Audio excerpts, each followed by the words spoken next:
L'inspiration de cette vidéo me vient suite à une conversation que j'ai eue avec un jeune homme sur Instagram qui me disait, je cite, « Ça fait longtemps que j'essaie d'ouvrir mon cœur à Dieu, mais on dirait que je n'y arrive pas. Et ça fait 1 an que j'ai été à l'église. » Je vais répondre à sa question, mais d'abord, si c'est la première fois que tu tombes sur une de mes vidéos, bienvenue! Sache que sur cette chaîne, je partage la parole de Dieu et je parle de ma foi en Jésus-Christ. Donc si c'est également ton partage, n'hésite surtout pas à t'abonner dès maintenant.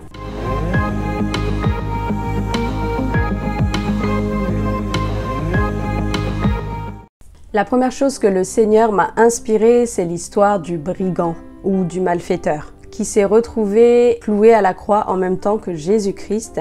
On conduisait en même temps 2 malfaiteurs qui devaient être mis à mort avec Jésus. L'un des malfaiteurs crucifiés l'injuriait disant « N'es-tu pas le Christ ?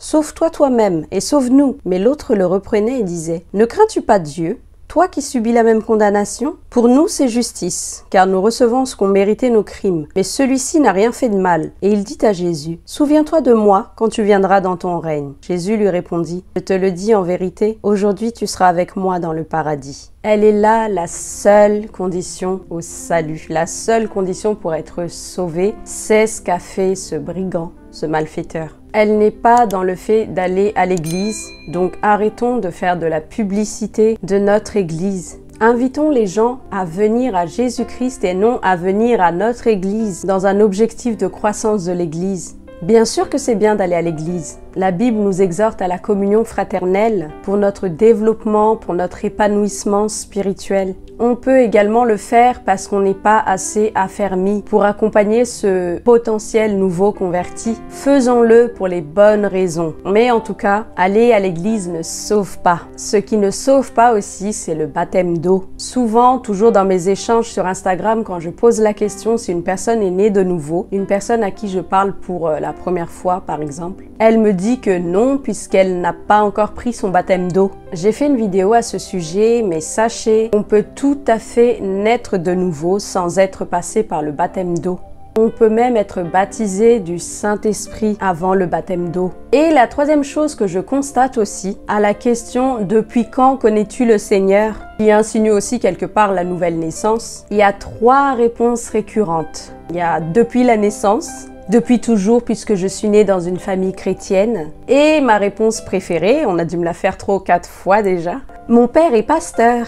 Je suis navrée de t'apprendre que tu n'es pas plus chrétien que le malfaiteur. Le mot chrétien vient de Christ. Il signifie littéralement petit Christ. Ce fut à Antioche que pour la première fois, les disciples furent appelés chrétiens. Être chrétien demande profondément et intimement d'être attaché à Christ, à sa personne et à son enseignement. Il est écrit « Si vous m'aimez, gardez mes commandements ». Être chrétien, c'est vouloir ressembler à Christ. Ayez en vous les sentiments qui étaient en Jésus-Christ. Être chrétien, c'est avoir le même objectif que Christ, c'est-à-dire faire la volonté du Père. Car quiconque fait la volonté de mon Père qui est dans les cieux, celui-là est mon frère, ma sœur et ma mère. Et tout ça ne s'acquiert absolument pas à la naissance, ni parce qu'on naît ou grandit dans une famille chrétienne. Rencontrer le Seigneur à 3 ans, 7, 8, 9, 10, à l'adolescence, il y a pas mal de témoignages là-dessus, mais ça ne peut pas s'acquérir à la naissance. Ni parce qu'on naît ou on grandit dans une famille chrétienne. Le salut est d'ailleurs individuel. Pour en revenir à ce que le bon malfaiteur a dit, il a dit « Souviens-toi de moi quand tu viendras dans ton règne ». Qu'est-ce que ça veut dire? Il est écrit « Car Dieu a tant aimé le monde, qu'il a donné son Fils unique, afin que quiconque croit en lui ne périsse point, mais qu'il ait la vie éternelle. Dieu, en effet, n'a pas envoyé son Fils dans le monde pour qu'il juge le monde, mais pour que le monde soit sauvé par lui. Celui qui croit en lui n'est point jugé, mais celui qui ne croit pas est déjà jugé, parce qu'il n'a pas cru au nom du Fils unique de Dieu. » Le bon malfaiteur a cru en Jésus en disant « quand tu viendras dans ton règne ». Le dictionnaire dit que règne signifie exercice du pouvoir souverain, pouvoir absolu. Donc ce gars qui n'a pas lu la Bible à ce moment-là, qui n'a pas fréquenté d'église, qui n'a pas été baptisé d'eau non plus, a cru à cette parole de Dieu qui dit « En vérité, je vous le dis, celui qui écoute ma parole et qui croit à celui qui m'a envoyé a la vie éternelle et ne vient point en jugement, mais il est passé de la mort à la vie. » Le bon malfaiteur a reconnu Jésus comme étant le Fils de Dieu, comme étant un roi, comme étant un seigneur. Si tu confesses de ta bouche le Seigneur Jésus, et si tu crois dans ton cœur que Dieu l'a ressuscité des morts, tu seras sauvé. C'est la seule condition au salut. Confesser que Christ est Seigneur et le croire dans ton cœur. C'est hyper simple, n'est-ce pas? Pas tant que ça. Parce que confesser, dans d'autres versions, c'est reconnaître publiquement, affirmer devant tous. En d'autres termes, ne pas avoir honte de l'évangile. Et je peux vous dire qu'il y a des chrétiens qui n'en sont pas encore là. Je pense que si on était comme le malfaiteur sur le point de mourir, on n'aurait plus le temps d'avoir honte d'ailleurs. Et comment fait-on pour croire dans son cœur? En vérité, je vous le dis, celui qui croit en moi fera aussi les œuvres que je fais, et il en fera de plus grandes, parce que je m'en vais au Père. Celui qui croit en moi fera aussi les œuvres que je fais. Mais attention, pas n'importe quelle œuvre. Les œuvres bonnes que Dieu a préparées d'avance afin que nous les pratiquions, nous dit la Bible.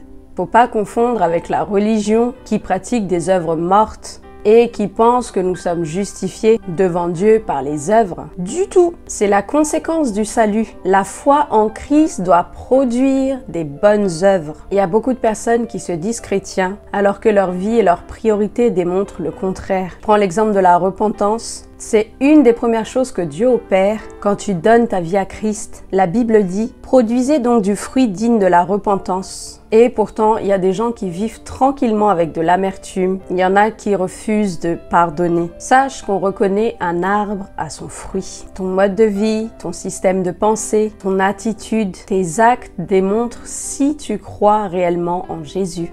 Un cœur qui a changé, ça donne forcément une vie transformée. Et c'est comme le fruit de l'esprit, ça se manifeste, ça déborde indépendamment de nous. Donc mon cher ami, ce n'est pas aller à l'église qui sauve, ce n'est pas la religion non plus qui sauve, c'est Jésus-Christ. Et je ne sais pas de quelle manière tu essayes d'ouvrir ton cœur à Dieu, mais il semblerait que tu ne le fasses pas sincèrement. Oui, parce que le problème ne vient jamais de Dieu, le problème vient forcément de nous. Il est écrit « Vous me chercherez et vous me trouverez si vous me cherchez de tout votre cœur ». Merci d'avoir regardé cette vidéo jusque-là. Si elle vous a plu, n'hésitez pas à liker. Si vous avez des conseils à donner à ce frère aussi pour ajouter à ce que j'ai partagé, n'hésitez pas à le mettre en commentaire. Et en attendant la prochaine vidéo, prenez bien soin de vous, soyez bénis et je vous dis à très bientôt.